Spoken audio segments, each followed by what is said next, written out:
Welcome to the chapel of Robinson College here at the University of Cambridge. Today we're very pleased to welcome Piers Blofeld, who speaks about fiction, literature and the mechanics of the publishing industry. Piers Blofeld is an editor, a literary agent at Shield Land and nephew of the cricket commentator Henry.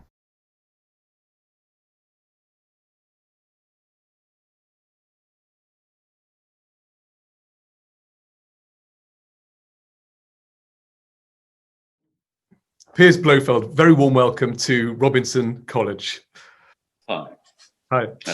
Can I begin by asking you something about your background, about how and why you ended up as a literary agent? Well, I'd done English at school, at university, sorry, and finished university wondering what I was going to do in life, and I kind of got into it by accident. I got a job with a book packager. Book packagers do what it's they put together projects for publishers, which they then sell internationally. And so I kind of fell into it. It was something I was good at. I love reading, I love books, and I love enthusing about books. And I also love dealing with writers. So the kind of path opened up for me. Out of, there was no great strategy. It was just what I was kind of able to do, and found people were offering me work in that area. So it kind of, and then once you kind of, that ball starts to roll, it became a career. But I experimented outside of publishing for a while. I spent a while working in the computer games industry. So I did leave. But books pulled me back. Can I ask you about how your work functions on a day-to-day basis? You spend a lot of time offering criticism and doing it gently at the same time as doing it sort of brutally, almost. Having these two things together, as you're sifting through writing that presumably can be very, very good and also very poor. And I wonder if you can say something about that experience of getting to the point where you find what or who you're looking for. I think the thing that I have come to sort of feel I least like about what I do is the sheer quantity of rejection that I engage in. Both because one sends stuff out that is not picked up by publishers, but far more because I am going through the very significant amount of material that comes into me, and an awful lot of my time vis-a-vis that is effectively a form of triage. It's because, even if I spent 20 minutes on everything that came to me, that would pretty much be a 35-hour week. I'd run out of time to do anything else very, very fast. And so an awful lot of my time is and I've got to be, is just going now in a sort of swipe it off the page way that is not fair.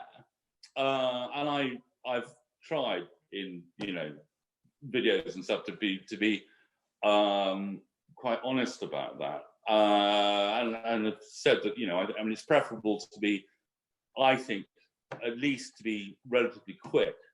A quick no is better than an indefinitely delayed no, and a humming and hawing. It's better, and you may find someone else. I think one of the other factors is, and it's the thing that I say to assistants when they kind of join and start reading stuff, is that good writing is relatively commonplace. Again, it's it can be learned. It doesn't require amazing intelligence to write pretty well, and the sort of one of the great pitfalls of my job and of all jobs in publishing is the quite good novel, where you think, oh, if I could just sort of blow on it in the right way, it could flower into something wonderful. But actually, very often that doesn't, it's the difference between someone who's a pretty good driver and someone who's Lewis Hamilton, if you see what I mean. I mean, that gap is actually enormous. It's just that it can be quite hard to see it, and and it's having the patience to wait and go, no, wait until I find the thing that really suddenly has me forgetting that I'm working, that, the hairs on my arms are all standing on end, and, and then there are things that are more, are in that area where I work with people and I give feedback, and that can be a tricky process. I mean, and one of the great signs, and possibly I think the most rewarding moment one has, because every once in a while something sort of drops out of the sky and it's kind of hardly needs anything. I mean, that's incredibly rare, but it does happen. But it's the one where you go, gosh, this has really got something, but it's not right, and you send it back with notes, and it doesn't just come back, that they've done everything you've suggested. They've done everything you've suggested and added another 50, 100% on top of that. And it comes back miles better. And then you're in the presence of someone who's got that sort of real talent that's possibly greater than my own. I mean, hopefully greater than my own. And that they just need to be given a little nudge in the right direction. And that's really amazing. Is that because if you make some suggestions to the threads of a narrative, if the author is aware that the whole thing is working almost as a gigantic creature, they know that making changes here and there, the changes you suggest, necessitate something else in order for the whole piece to feel. Yes. I suppose I'm trying to put flesh on that. What is it that enables an author to do the 100%? That's a good 100%. That's not overwriting something that's already been. Well, I think, again, I think it varies. I mean, I am much more focused. The thing that excites me, really creatively as well as, frankly, artistically, and and also commercially, is storytelling rather than writing. There are other agents who are much more concerned with literary, but I rather quite passionately believe that the world is changed and made a better place by stories, more than it is by beautiful writing, and I think some people, and part of the creative process is that sometimes one needs to set off in the wrong direction in order to find out what the right direction is, if you see what I mean. There's a lovely line from The Office, which is not a particularly favourite show of mine, but where David Brent says, in order to stab someone in the back, you have to first be 100% behind them. And I've always thought it was a really very funny and clever joke. And there's a sort of quality of, like, sometimes some authors, particularly in your own heads, there's an Ian McEwan novel where he talks about a writer, or no, a composer getting into his head that he's got some big public thing, and he'll do a pastiche of Beethoven's of the Eroica, and in his head it's going to be witty and clever, and everyone will applaud him for it. And then when it happens, it's like this crashing realization that he's done a pastiche of the most famous bit of music ever written, and everyone thinks it's awful. But some people, it's as if you need to set off in the wrong direction in order to kind of do the 180 degree. And then others, yes, and it is that thing of that the whole thing's a very delicate network.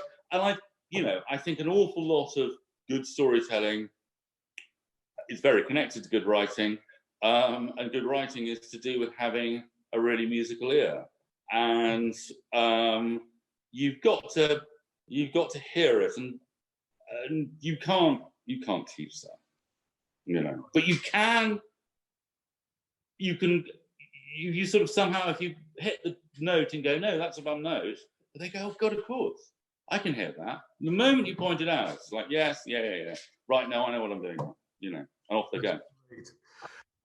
Could you say a little about the distinction that you made between storytelling and literature, just in terms of how a story functions? Well,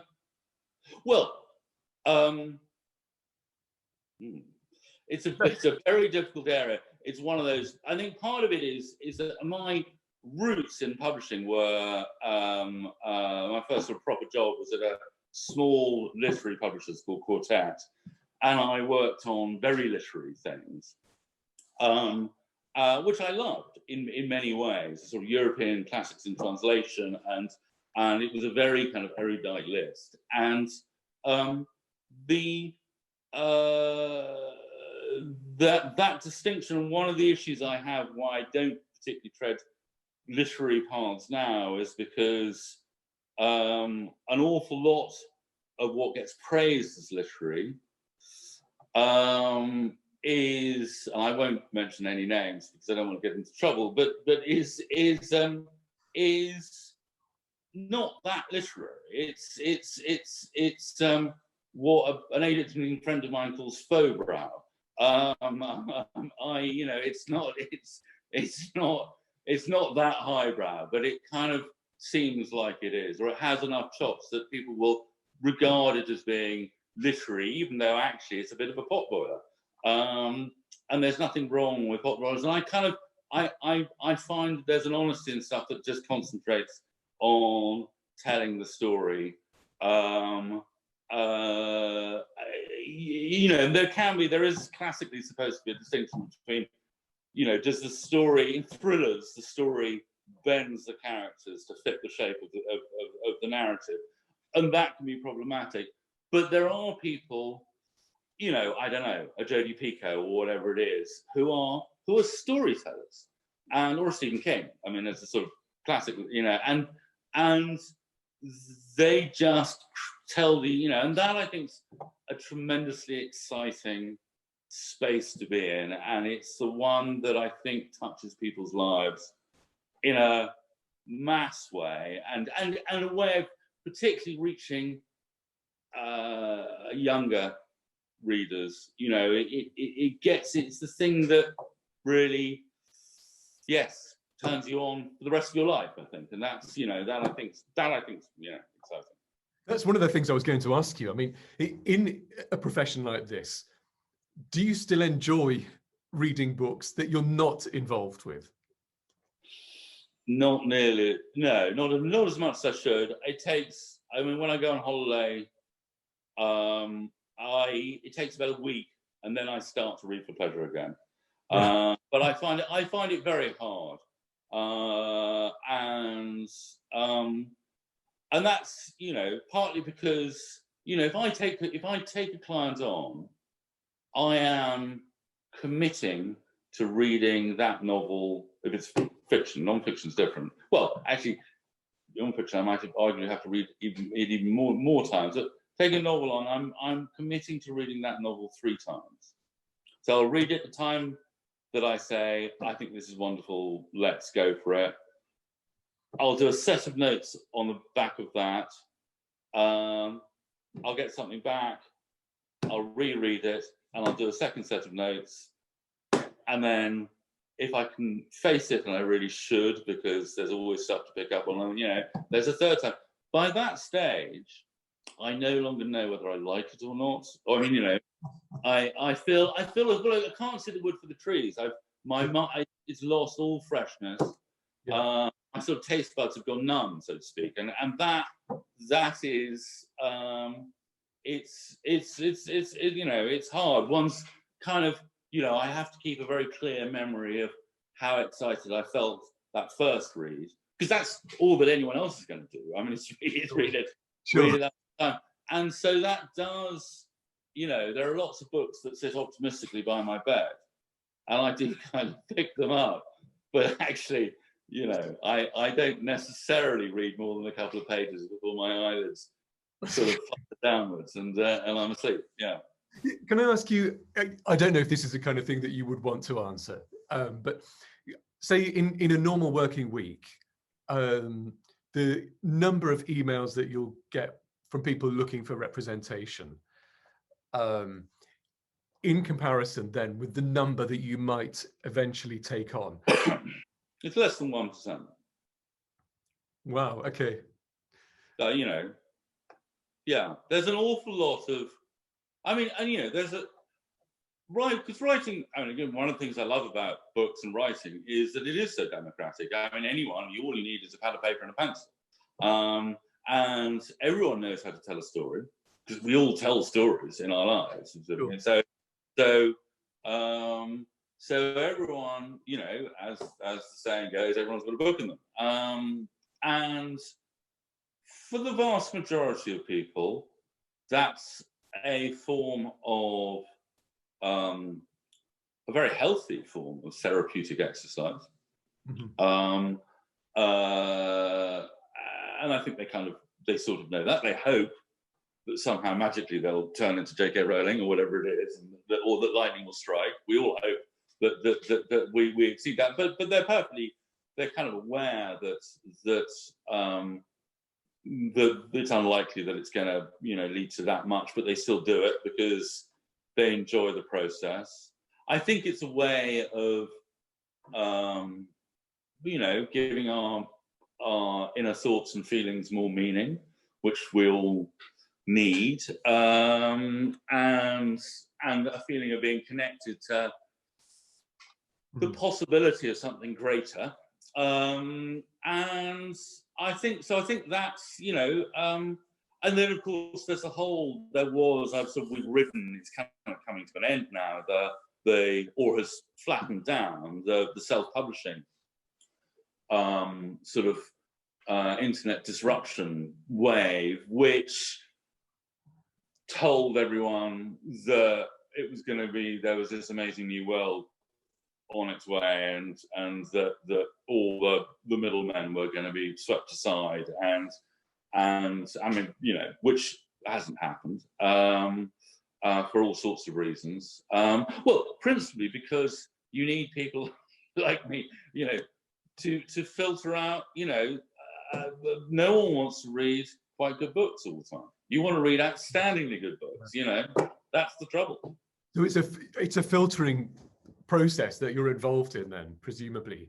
Yeah, to a very considerable degree. That is all. I mean, on one level, that is what I am. I'm a sort of mollusk sitting at the bottom of the pond, a bivalve. You know, I mean, it's not a, you know. I mean, obviously, it's the exciting part for me is less. You know, it's one of the things, again, I talk about. Authors tend to be obsessed about getting an agent. It's this great holy grail kind of thing. And you think, well, yeah, and you know, and then they're obsessed about getting published. I'm obsessed about an author that can get to their 10th book. You know, it's careers, because each, you know, if getting an agent is less than 1%, then getting published is, you know, the pyramid, you know, steps up and up and up. But the number of people who actually have any longevity, I mean, one of the, if one wants a chastening experience as a writer, is to go on and look at the Booker Prize shortlists over the last 35 years. And unless you're much better read than I am, you won't have heard of 50% of the novelists. And yet, if you're a novelist and you're sitting at the Booker Prize dinner, even if you think, I'm not going to win, but I'm here. Surely I've arrived. This is I've arrived now.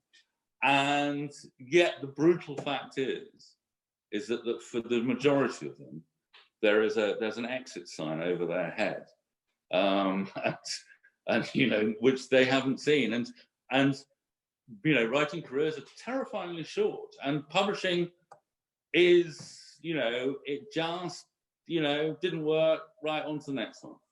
And it's, you know, it's tough. The shortness of the career and the number of books you have inside you then, is it that the person couldn't come up with another good idea, or is it that just sustaining the same quality over 10 books? I think that's one of my points about storytellers is that yes, it's some people just have this kind of creative fountain, this tremendous energy that they can bring to it. An awful lot of people, most people don't. You know, it's and it does run out, and they've got an idea for 2 or 3 good books, and then it drifts. And so yeah. Are there themes that you just think, oh no, not another ... There are. I have thought about doing there are certain types of novel that one groans at. Yeah, and there are certain types of novel that people don't necessarily really know, aren't very good, don't work commercially, like novels about rock bands, for instance, are not tremendously successful, but you know, so I mean, one of the classics, I mean, this is not meant to be pointed in any way, but I mean, because and there's a certain kind, you know, very often a young man thinking, gosh, imagine where if Jesus came back to life now, what would that be like? You know, and that's like, you know, and you get, he's like, it's like, oh yeah, no. I did read a script on that subject when I was living in Bloomsbury. Right. It was hilarious, but not funny enough. I mean, I remember lines from it 10 years later, but it exactly. There are things like it, and you know, and a lot of it is just, it's amazing how derivative things are, and dare I say it, I mean, just quite boring. I mean, people, you know, yeah. There's I watched, which I'd never watched before, Amadeus, the film about. And there's a line in it where the king says to Mozart, what do you think of music? And he said, too many notes. And I have to say, I do often think about a lot of, you know, supposedly literary writing is too many words, you know, and that is, you know, but yeah, and you know, but it's also, I think one of the things, and again, you know, this is, I mean, my best-selling author, Nadine Dorris, who's a, you know, comes from you know, is not university educated, and doesn't have you know, that kind of literary sophistication, but is in a very real way, and a way that really connects with readers, a storyteller, and I find it kind of more exciting to be involved in that kind of thing than someone, I mean, you know, someone who's sort of gone through the UEA treadmill, if you know what I mean, and is, yeah, it feels, yes, I don't know, feels more alive to me. Yeah, I mean, this on the one hand, I suppose, is the Winston Churchill, you know, vocabulary of 30,000, but his speeches only draw from the 5,000 words that everybody knows. Yeah. Or the notion of having a toolbox on the one hand, which is very nice if you've got all these great linguistic skills, but not knowing what to do with the tools. Whereas if you've just got a few and you can use them well, it's, I don't know, that always feels you're going to be a more interesting artist in any sense, I would have thought, if you can yes use what's at your disposal properly. Yeah, well, yes, exactly, and have more to say if you've actually lived as well. Yeah. You know, rather than lived in Hampstead. So, not that there's anything wrong with Hampstead, it's a very nice place, but you know, yeah, that's the, you know, the classic trope. Can I ask you then about the stuff that does work? I suppose because lots of our students will be seeking to get published. Yeah. And so sort of highlighting some of the negative elements of accessing this world is invaluable. But the things that do work, the the books that are working and selling at the moment. Can you say a little bit about this? Yeah, I mean, it's I mean, there's obviously, I mean, well, part of it, I mean, my market is not the general public, it's publishers. So I am selling what publishers think they want, which isn't necessarily the same as what the public wants. And at the moment, there's a tremendous focus on a certain type of diversity and inclusivity, which is in very many aspects completely laudable. But you know, I'm not necessarily the ideal person. You know, I mean, if I find it, I will represent it. But I'm not. You know, I'm a middle-aged, public school educated white guy. I'm not necessarily going to be getting an awful lot of stuff this way, and there's no point in looking too hard. Although, you know, I'm working, you know, whatever I've got, I'm not, you know, but it's there are other agents, you know, who are better placed to be doing that. But I think, I mean, I've got I have a theory of bestsellers, which is that bestsellers do one of two things, or a sort of a kind of composite third, which is that they either make people make the reader feel a little bit braver, a little bit less frightened of the world they live in, or they make the reader feel a little bit smarter, a little bit less daunted by how little they know and how little they understand. Or they do both of those things. And if you can achieve both of those things, you've got probably a monster bestseller. But if you do either one of those things, you're doing very well. And readers will respond to that. And I think you can see that in everything from Stephen Hawking to 50 Shades of Grey. You can fit that, you know, everything into that matrix. And that is essentially what I look for. I mean, publishing, I try and stay clear of. Publishing is all about putting old wine into new bottles, however much it likes to pretend it isn't, but it is, because stories are stories and people are people. I quite passionately believe, although one has to be careful about how vigorously one says that nowadays, but it's nonetheless, I don't think human nature has changed all that much, or will change all that much. Although one can always be optimistic. I think that finding the stories, that give us a bit more courage, or make us feel a little bit more understanding, you know, and those are very powerful things, and they remain very powerful. Well, it's interesting that the two stories that you had mentioned to me are both, you know, you mentioned, like me, or the sort of the white middle-aged guy, well-educated and so on. But the stories that you've mentioned to me are sort of dealing with misogyny, patriarchy, sort of dated religious behaviors and so on. Can you say a little bit more about these? Are authors that you have been working with? Yes. Kate, Quinn, and yes, indeed, and Rachel Mann. Well, I mean, I think they're a good example of the people, the sorts of things that, I mean, and they're at opposite ends of the spectrum. I mean, you know, Kate Quinn's Black Widows, which was you know, sold at, you know, as an auction. There were lots of publishers interested, and it kind of and it's a terrific bit of storytelling, set in you know, rural Utah, and then the kind of Mormon community, and you know, and I mean, she's a very, very smart.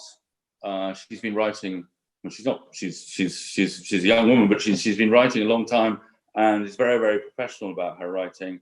And it came to me with I mean, I already represented her, but she had the shout line, you know, Blake's dead, his wife killed him. The question is which one? And you think, ooh, that's great. That's, you know, I'm instantly hooked, and she does, and she, you know, but she has, it's told in three voices, and she gets the voices absolutely spot on, and I think it's and I like the way that it takes us into it does another thing that is, I think, something that's very often important, which is taking us into a world that we don't which has its own set of rules which we don't necessarily understand. I mean, university, Cambridge and Oxford colleges are often a good setting for novels because, likewise, they are enclosed worlds that have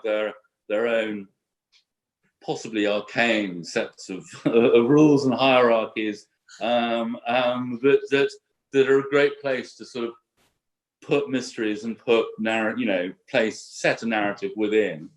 And likewise, Rachel Mann, whose novel is set in an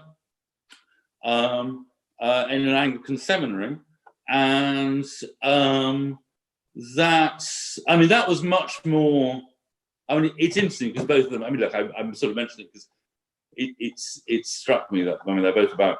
They both touch on religion, and I'm not that religious, so it's a sort of, but it's clearly something that does interest me. Her novel, which is equally terrific, but I think scared publishers because it's much more explicitly about religion, and I think religion is treated from a religious perspective is quite a taboo subject in the possibly rather liberal world of publishing, and so I think there was a kind of unease around that. But readers are responding to it with great enthusiasm. She's a terrific writer. I'm not quite sure the question was answering. I've forgotten that. No, but this draws you back to the quote from The Office: to be, to stab someone in the back, you have to be 100% behind them, and so on. I was just thinking about religion, people in the world of religion writing about religion, and so. Can I ask you then, just final question, Cambridge being full of people who in one way or another write for a living, do you have much to say about what constitutes good writing? You've spoken about how storytelling is more important than good writing, but do you have well, I think one of the points about it is that if you know what you want to say, then you can just get on and say it. And there's a lovely bit in Graves's Goodbye to All That where he talks about the plain style, and I think it's a sort of masterpiece from an artistic perspective as well as for all sorts of other reasons. But that simplicity of style, and I think I personally am attracted to that, and I don't like writing that gets in the way of the reader. I like well-mannered writing, by which I mean authors that bother to tell you which characters have come into a room, which characters have left the room, which where you are. Other people don't like that. A lot of people who like a bit of mystification and a bit of. But I tend to be a bit more, and I think keeping it simple. I mean, certainly one of the things I tend to look out for as a way of triaging things is people who will use a long word where a simple word will do, and it's generally a sign that you're straining for an effect, and straining for effect is bad writing. I mean, that's but it's a mysterious process. There are certain people who could write out passages from the Yellow Pages, and one would be electrified and amazed by how brilliant it was, and other people who somehow could write the same words and make them boring. And I don't quite know how that happens. There's something very, but it comes back to music. It comes back to the musicality, but that musicality is very, very buried and embedded. It's very deep within the structure of the vowels and how it all kind of cascades. That sounds like a great place to finish. Piers, Thank you very much. Pretentious place for it to finish, but there we go. Really? Well, feel free to keep going. No. That's fine. Thank you very much, Simon. It's been a real pleasure meeting you.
Down,